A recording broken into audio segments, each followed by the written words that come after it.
પ્રણામ. માધવ વિદ્યા સંકુલ ઓનલાઈન ટીચિંગમાં આપ સૌ વિદ્યાર્થી મિત્રોનું હાર્દિક સ્વાગત છે. વિદ્યાર્થી મિત્રો, આજે આપણે ધોરણ 7 વિષય વિજ્ઞાન પાઠ 14 વિદ્યુત પ્રવાહ અને તેની અસરો વિડીયો નંબર 2નો અભ્યાસ કરીશું. તો વિડીયો નંબર 2માં જોઈશું હવે. તો વિડીયો નંબર 2માં જોઈએ આપણે. પ્રવૃત્તિ 14.1 છે. આકૃતિ 14.7માં બતાવ્યા મુજબ વિદ્યુત પરિપથ બનાવો. આકૃતિ 14.7 જે છે એની અંદર આપણને બતાવ્યું છે કે વિદ્યુત પરિપથ બનાવવાનો છે. ધોરણ 6માં વિદ્યુતનો બલ્બ પ્રકાશ આપે તે માટેનો આના જેવો જ વિદ્યુત પરિપથ વાપર્યો હતો. ધોરણ 6માં આપણે વિદ્યુતનો બલ્બ પ્રકાશ આપે તે માટેનો આના જેવો જ વિદ્યુત પરિપથ વાપર્યો હતો. જે બતાવ્યું છે એ પ્રમાણે વાપર્યો હતો આપણે. તમને યાદ છે ને કે વિદ્યુત બલ્બ ત્યારે જ પ્રકાશ આપે છે જ્યારે વિદ્યુત કળ જોડાણની ઓન સ્થિતિમાં જ હોય. વિદ્યુત બલ્બ ત્યારે જ પ્રકાશ આપે કે જ્યારે વિદ્યુત કળ જોડાણની ઓન સ્થિતિમાં હોય ત્યારે.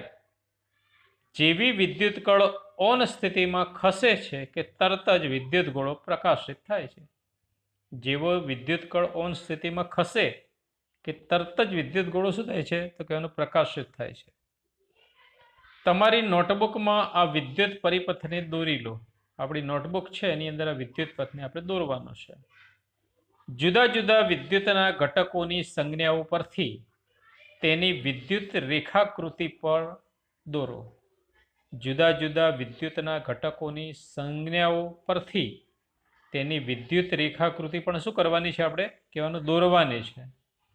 શું તમારી રેખાકૃતિ આકૃતિ 14.8માં દર્શાવેલ રેખાકૃતિ સાથે સામ્યતા ધરાવે છે? કે આપણે જે રેખાકૃતિ આકૃતિ 14.8માં દર્શાવેલી છે એ રેખાકૃતિ સાથે સામ્યતા ધરાવે છે? પ્રશ્ન કરે છે. સંજ્ઞાઓની મદદ વડે વિદ્યુત પરિપથની રેખાકૃતિ દોરવી ઘણી સરળ બને છે. સંજ્ઞાઓની મદદ વડે શું વિદ્યુત પરિપથની રેખાકૃતિ દોરવી ઘણી જ સરળ બને છે. તેથી આપણે સામાન્ય રીતે વિદ્યુત પરિપથને તેના પરિપથ રેખાકૃતિ વડે જ દર્શાવીએ છીએ. આપણે સામાન્ય રીતે શું કરીએ છીએ તો કહેવાનું વિદ્યુત પરિપથને તેના પરિપથ રેખાકૃતિ વડે દર્શાવીએ છીએ. આકૃતિ 14.9માં બીજી વિદ્યુત રેખાકૃતિ દર્શાવેલી છે. 14.9માં જોઈએ તો શું જોવા મળશે તો કહેવાનું બીજી વિદ્યુત રેખાકૃતિ દર્શાવેલી છે. શું તે આકૃતિ 14.8માં દર્શાવેલી વિદ્યુત રેખાકૃતિ સાથે સામ્યતા ધરાવે છે?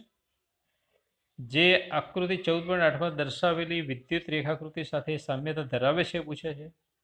તે કઈ રીતે જુદી પડે છે? એનાથી કઈ રીતે જુદવું પડે છે આપણે જોવાનું છે.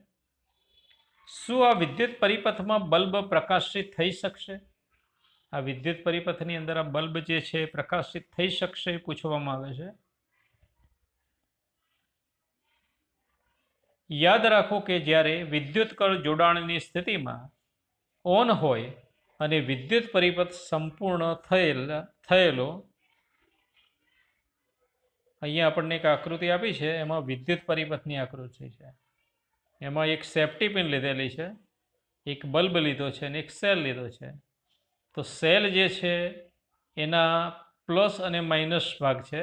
ઉપરનો ભાગ જે છે પ્લસ છે, નીચેનો છે એને માઇનસ કહીએ છીએ. તો પ્લસ ભાગ સાથે આપણે ગોળાને જોડવાનો છે. નીચે માઇનસ ભાગ છે સેફ્ટી પિન સાથે જોડવાનો છે અને બીજો છેડો છે બલ્બ સાથે જોડીશું. તો આપણને આવો વિદ્યુત પરિપથ એટલે બલ્બ પ્રકાશિત થયેલો જોવા મળે છે. આકૃતિ 14.8માં આકૃતિ 14.7માં દર્શાવેલા વિદ્યુત પરિપથની વિદ્યુત રેખાકૃતિ અહીંયા આપણને એક આકૃતિ આપી છે. એ વિદ્યુત પરિપથની રેખાકૃતિની આકૃતિ છે.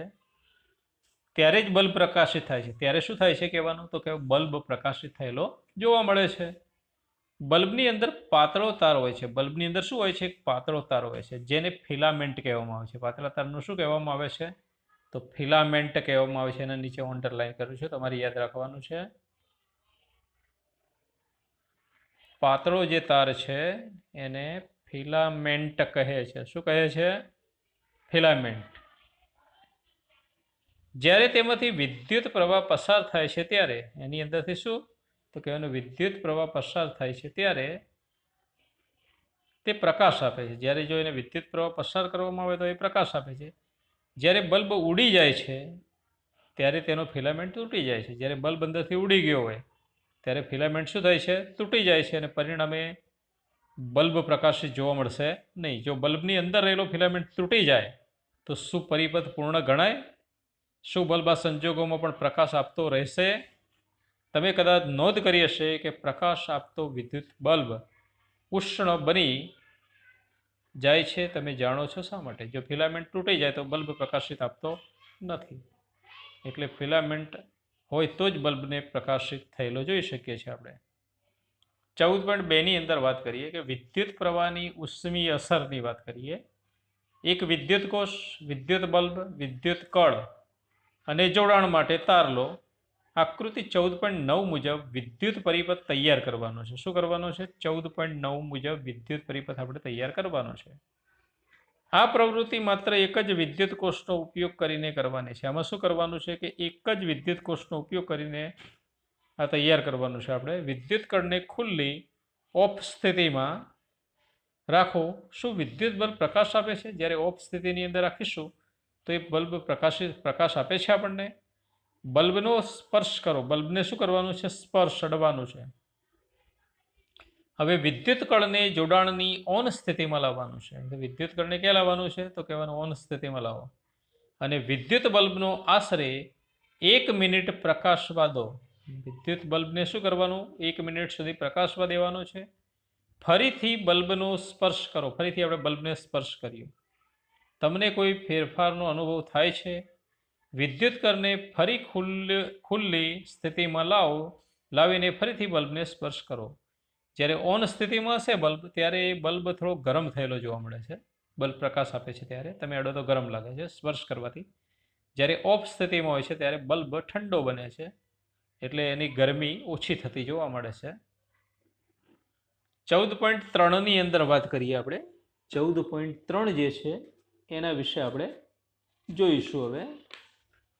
તો 14.3માં કહેવામાં આવે છે આપણને કે આકૃતિ 14.10માં બતાવ્યા મુજબ વિદ્યુત પરિપથ તૈયાર કરી આશરે 10 સેમી લંબાઈનો નિક્રોમ ધાતુના તારનો ટુકડો લઈને બંને ખીલીઓ વચ્ચે બાંધી દેવાનો છે. શું કરવાનું છે? તો અહીંયા 14.10 જે છે માં બતાવ્યા મુજબ વિદ્યુત પરિપથ તૈયાર કરવાનો છે આપણે. અને 10 સેમી લંબાઈનો નિક્રોમ ધાતુના તારનો ટુકડો લેવાનો અને એને બંને ખીલીઓ વચ્ચે બાંધી દેવાનો છે. એટલે વિદ્યુતના સાધનોનું રિપેરિંગ કરતી દુકાન પરથી તમને નિક્રોમનો તાર મળી જાય. તમે કોઈ વિદ્યુતના સાધનો રિપેર કરતા હોય એ દુકાને જાઓ તો તમને નાના ટુકડા મળી જશે. અથવા ઇલેક્ટ્રિક હીટરની નકામી થઈ ગયેલી કોઇલનો તાર પણ તમે વાપરી શકો છો. તારનો સ્પર્શ કરો. હવે વિદ્યુત કળને જોડાણની ઓન સ્થિતિમાં લાવીને વિદ્યુત પરિપથમાં વિદ્યુત પ્રવાહ વહેવા દો. હવે એને શું કરવાનું છે કે વિદ્યુત કળને જોડાણની ઓન સ્થિતિમાં લાવવાનો છે. ચાલુ કરીએ છીએ ત્યારે વિદ્યુત પરિપથમાં વિદ્યુત પ્રવાહ વહેવા દેવાનો છે. થોડી જ સેકન્ડ પછી તારને ફરી સ્પર્શ કરો. થોડા સેકન્ડ પછી આપણે તારને સ્પર્શ કરવાનો છે. તાર પર હાથનો લાંબો સમય અડકાવીને રાખતા નહીં. તાર ઉપર લાંબો સમય સુધી અડાડી રાખવાનું નથી આપણે. એમ વિદ્યુત પ્રવાહને કળ વડે વહેતો બંધ કરો. પછી થોડી વાર પછી બંધ કરવાનો. થોડી મિનિટ પછી ફરીથી તારનો સ્પર્શ કરો. જ્યારે તારમાંથી વિદ્યુત પ્રવાહ પસાર થતો હોય ત્યારે ગરમ લાગે છે. જ્યારે એની અંદરથી વિદ્યુત પ્રવાહ પસાર થાય એટલે શું લાગે છે? તાર ગરમ થાય છે. શું થાય છે? ગરમ થાય છે. આ વિદ્યુત પ્રવાહની શું કહેવાય? ઉષ્મીય અસર કહેવાય છે. તમે વિદ્યુતના કોઈ એવા ઉપકરણો વિચારી શકો કે જેમાં વિદ્યુત પ્રવાહની ઉષ્મીય અસરનો ઉપયોગ થતો હોય. આ ઉપરાંત બીજા વિદ્યુત પ્રવાહના કેટલાક ઉપકરણો છે એની અંદર પણ તમે વિદ્યુત પ્રવાહની ઉષ્મીય અસરનો ઉપયોગ થતો જોઈ શકો છો. આવા ઉપકરણોની યાદી બનાવવાની છે. તમે કદાચ ઇલેક્ટ્રિક રૂમ હીટર અથવા રસોઈ માટે વપરાતા ઇલેક્ટ્રિક હીટરને જોયું છે.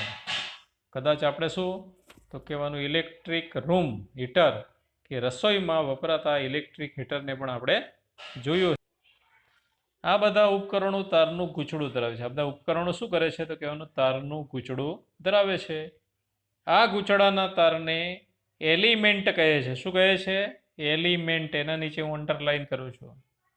આ તારના ગૂંચળાને એલિમેન્ટ કહે છે, એ યાદ રાખવાનું છે. તમે નોંધ્યું હશે કે જ્યારે આ ઉપકરણોને વિદ્યુતના સપ્લાય સાથે જોડ્યા બાદ ચાલુ કરવામાં આવે છે, આ ઉપકરણોને શું કરવાનું તો કહેવાનું વિદ્યુતના સપ્લાય સાથે જોડ્યા બાદ શું કરવાનું છે તો કહેવાનું ચાલુ કરવામાં આવે, ત્યારે તેમના એલિમેન્ટ ગરમ લાલચોળ થાય છે. અને એલિમેન્ટ શું થશે તો કહેવાનું ગરમ લાલચોળ થાય છે અને ઉષ્મા ઉત્પન્ન થાય છે. ઉષ્મા એટલે ગરમી ઉત્પન્ન થયેલી જોવા મળે છે. અહીંયા જુઓ તમે, અહીંયા આપણે જોઈએ છીએ કે વિદ્યુત ઇસ્ત્રીમાં રહેલું એલિમેન્ટ અહીંયા બતાવ્યું છે. વિદ્યુત ઇસ્ત્રીની અંદર આ પ્રકારનું એક એલિમેન્ટ હોય છે કે વિદ્યુતની ઇસ્ત્રીમાં આવેલા એલિમેન્ટને બુજો જોઈ રહ્યો છે. બુજો શું કરે છે તો કહેવાનું વિદ્યુત ઇસ્ત્રીમાં એલિમેન્ટને બુજો જોઈ રહ્યો છે. જોઈ શક્યો નહીં એમ લખવાનું. પહેલીએ તેને કહ્યું કે પાણી ગરમ કરવા માટેનું તેમાં મૂકવાનું હીટર, હોટપ્લેટ, ઇસ્ત્રી, ગીઝર, ઇલેક્ટ્રિક કિટલી, હેર ડ્રાય વગેરે વિદ્યુતના ઉપકરણો તેની અંદરના ભાગમાં એલિમેન્ટ ધરાવતા હોય છે. ઉપરના જે સાધનો છે એ અંદરના ભાગમાં શું ધરાવે છે તો કહેવાનું એલિમેન્ટ ધરાવે છે. તમે કોઈ ઉપકરણમાં એલિમેન્ટ કદી જોયું છે ખરું? આ સિવાયના બીજા ઉપકરણોની અંદર કે તમે એલિમેન્ટ અહીંયા આપણને બતાવ્યું છે કે તમે જોયું છે, એના વિશે વાત કરી છે. ત્યાર પછી અહીંયા એક બીજી આકૃતિ આપી છે, એ જોવાની છે આપણે કે વિદ્યુત ગોળાનો પ્રકાશ આપતો ફિલામેન્ટ છે. વિદ્યુત ગોળો હોય એની અંદર પ્રકાશ આપતો ફિલામેન્ટ આ પ્રકારનો આપણે જોઈ શકીએ છીએ. તારમાં ઉત્પન્ન થતો ઉષ્માનો જથ્થો તેની બનાવટમાં વપરાયેલા દ્રવ્ય પર, તારની લંબાઈ તથા જાડાઈ પર આધાર રાખે છે. તારમાં ઉત્પન્ન થતો ઉષ્માનો જથ્થો શું કરે છે તો કહેવાનું તેની બનાવટમાં વપરાયેલા દ્રવ્ય પર, તારની લંબાઈ તથા જાડાઈ પર આધાર રાખે છે. આથી જુદી જુદી જરૂરિયાત મુજબ જુદા જુદા દ્રવ્યના અને જુદી જુદી લંબાઈ તથા જાડાઈના તારનો ઉપયોગ કરવામાં આવે છે. આથી જુદી જુદી જરૂરિયાત મુજબ શું જુદા જુદા દ્રવ્યના અને જુદી જુદી લંબાઈ તથા જાડાઈના તારનો ઉપયોગ કરવામાં આવે છે. વિદ્યુત પરિપથમાં જોડાણ માટે વપરાતા તાર સામાન્ય રીતે ગરમ થઈ જતા નથી. વિદ્યુત પરિપથમાં જોડાણ માટે જે તાર વપરાય છે એ સામાન્ય રીતે ગરમ થઈ જતા નથી. બીજી બાજુ કેટલાક વિદ્યુત ઉપકરણોમાં વપરાતા ઘટકો એટલા બધા ગરમ થઈ જાય છે કે તેઓને સહેલાઈથી જોઈ શકતા નથી. કેટલાક વિદ્યુત ઉપકરણમાં વપરાતા ઘટકો જે છે એટલા બધા ગરમ થઈ જાય છે કે તેને સહેલાઈથી જોઈ શકાય છે. એને જોઈ શકીએ છીએ આપણે ઘટકોને.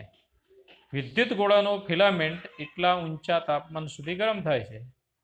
વિદ્યુત ગોળાનો ફિલામેન્ટ એટલા ઊંચા તાપમાન સુધી ગરમ થાય છે કે તે પ્રકાશનું ઉત્સર્જન કરવા લાગે છે. શું કરવા લાગે છે તો કહેવાનું પ્રકાશનું ઉત્સર્જન કરવા લાગે છે. એ મુદ્દો પણ અગત્યનો છે, યાદ રાખજો.